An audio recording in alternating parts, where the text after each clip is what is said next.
Okay. Hello, everyone. My name is Yvette. I am a substance abuse, mental health, and child trauma counselor in the city of Columbia, South Carolina. I'm doing this workshop from my front room. I am on grandma duties, so I am watching my grandkids. Actually, they're in front of me as I speak. So I'm going to try to get through this as seamless as possible. Give me a minute.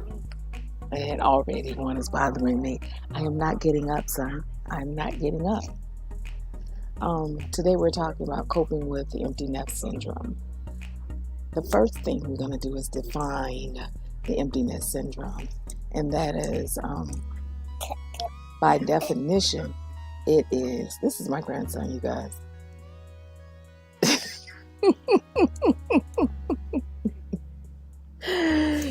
Oh God. Oh, this is interesting. Again, I'm on grandma duties, so and at this very moment, I'm the only one in the house, only adult in the house. So, if you have grandkids or small children, I cannot leave this front room because either they will have hurt themselves or it will be in shambles.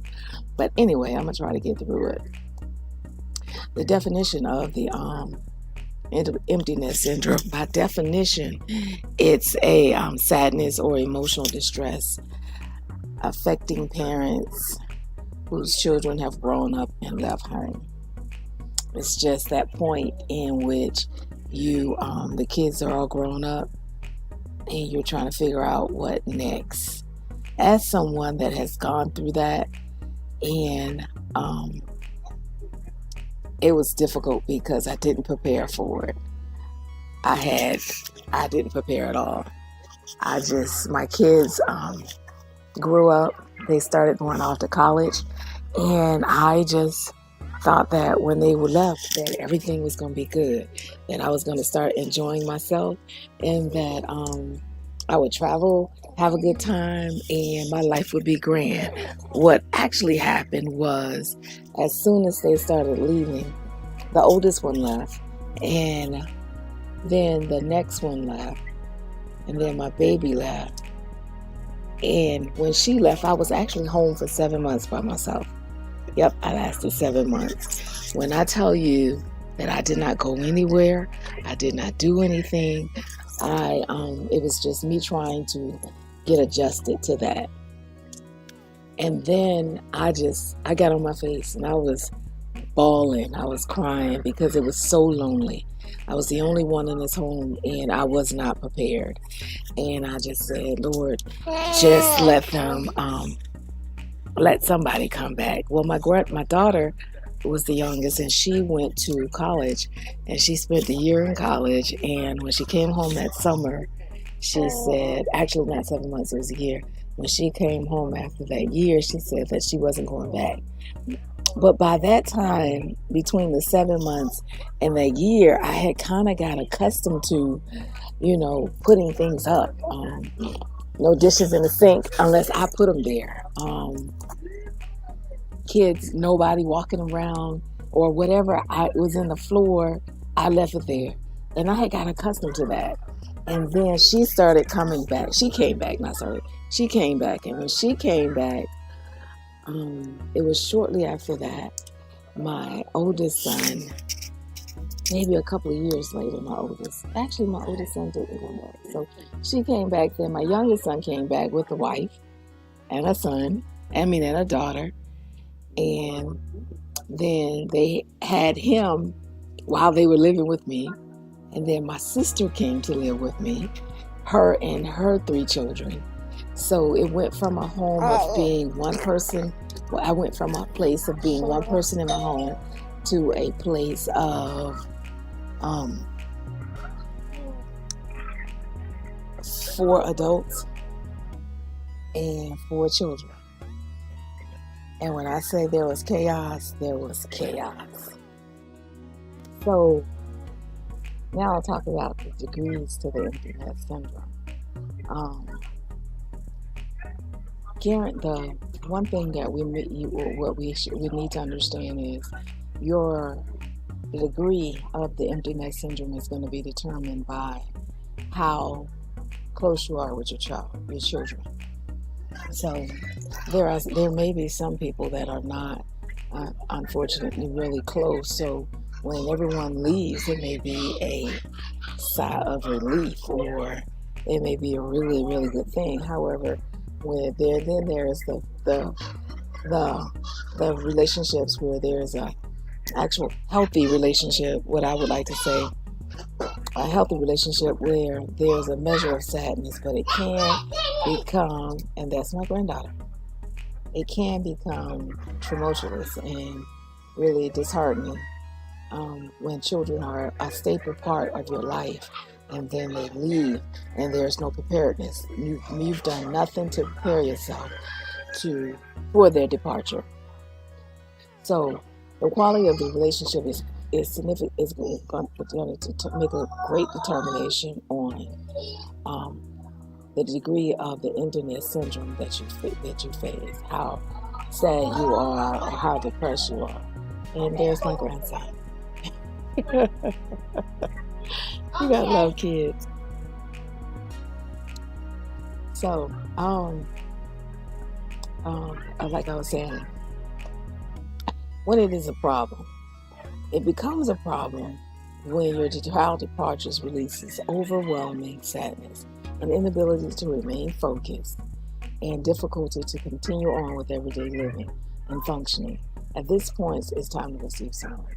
When it's difficult to get out of the bed, when it's difficult to just find something to do with yourself, then it's time to go see someone. A professional is needed at that point.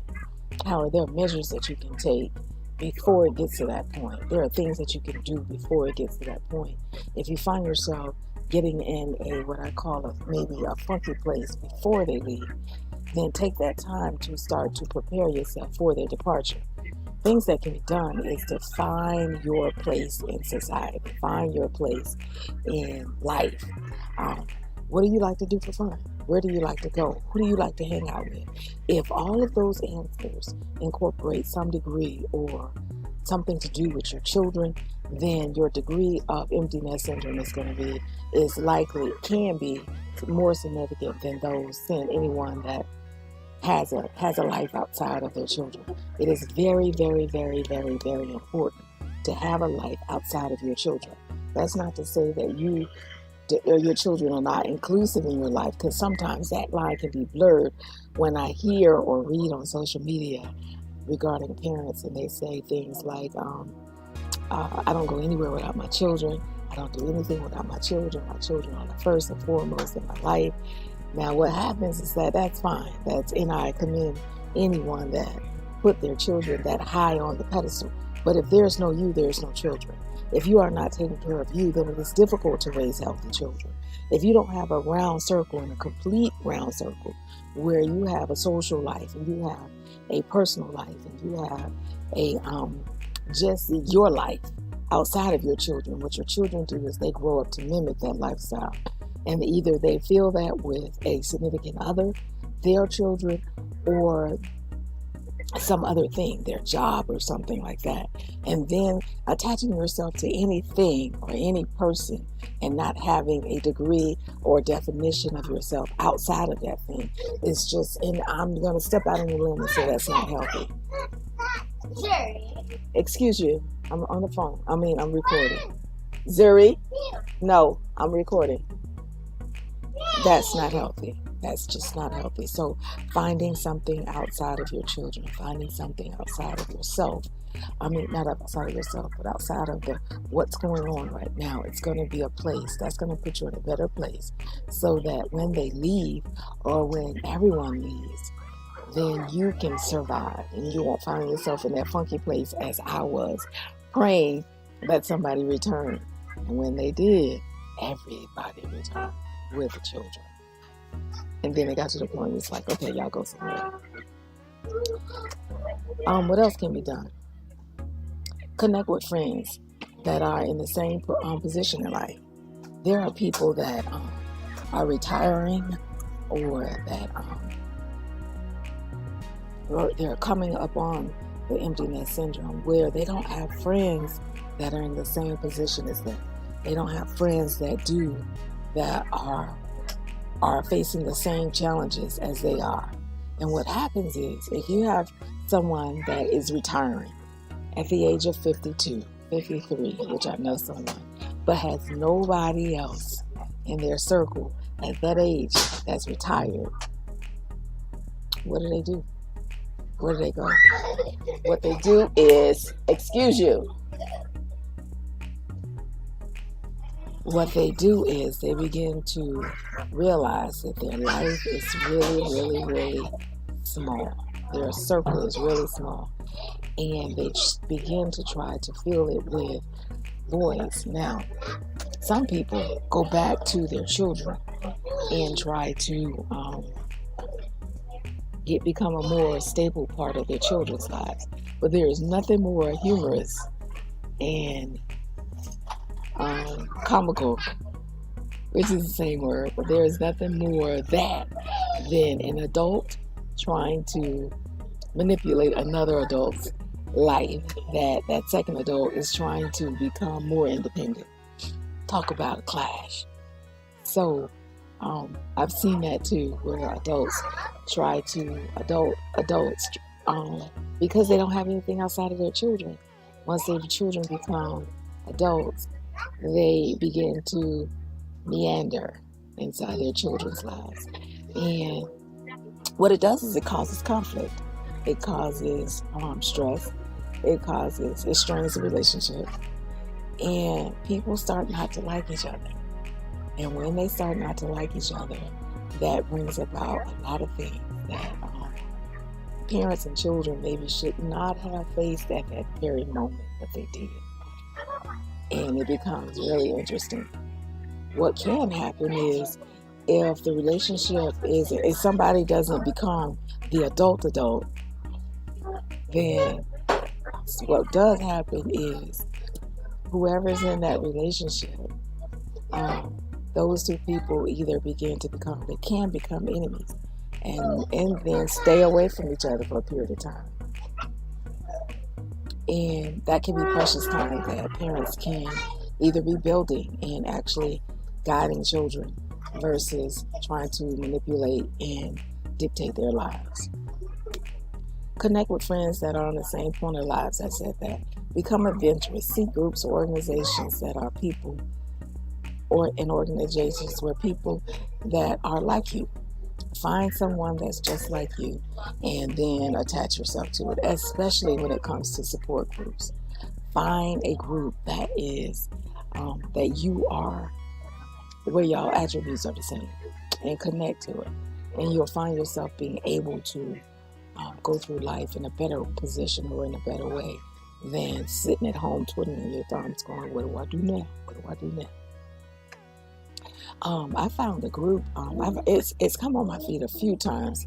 It's called Pumps and Passports. Unfortunately, I have not seen any male groups, but that would be an interesting group for a male to join, Pumps and Passports, because I'm not sure if men can join, but I don't think why they shouldn't be able to join.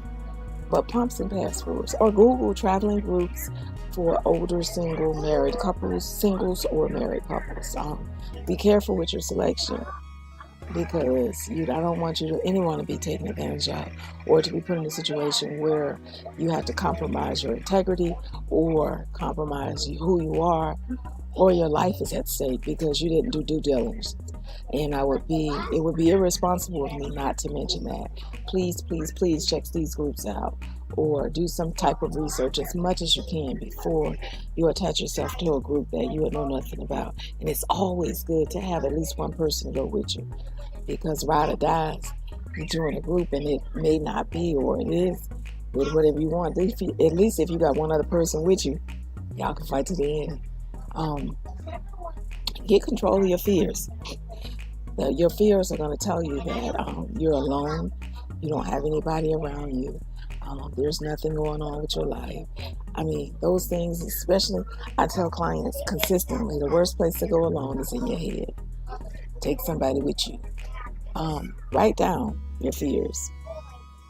It's this process when I was in my master's, when I was getting my master's for mental health counseling. I interned at this organization, and one of the handouts that she gave to the clients was thought cord. Thought, TH, like a thinking, like a thought cord. What she would do is she would write it down on a piece of paper, and she would write down her thought. Then she would take that thought to court. She would have a defense, and then she would have prosecution. And she would write on the 2 columns, defense, prosecution. And she would defend that thought, and then she would prosecute that thought. And then she would cross them out as she went. And however it ended up, that's where she would go with. That's a good exercise to do.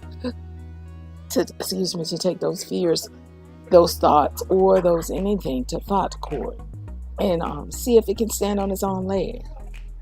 And if it can, then move forward with it. If it can't, then maybe you need to abandon it or try something else.